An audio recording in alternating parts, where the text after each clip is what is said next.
السلام عليكم ورحمة الله وبركاته. في البداية ما تنساش صلاة النبي المختار صلى الله عليه وسلم.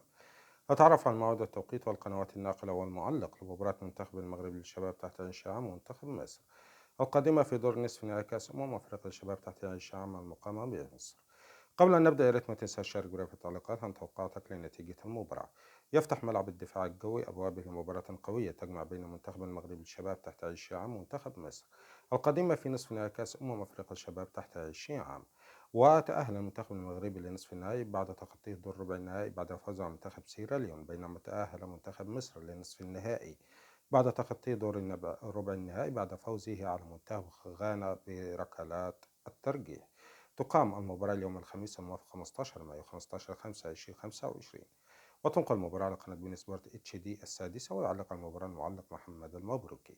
وتنطلق صافرة البداية في تمام الساعة 7 بتوقيت الجزائر وتونس والمغرب، والثامنة بتوقيت السودان وليبيا وفلسطين، والتاسعة بتوقيت العراق والسعودية الكويت البحرين وقطر والأردن وسوريا ولبنان ومصر، والعاشرة بتوقيت الإمارات وعمان.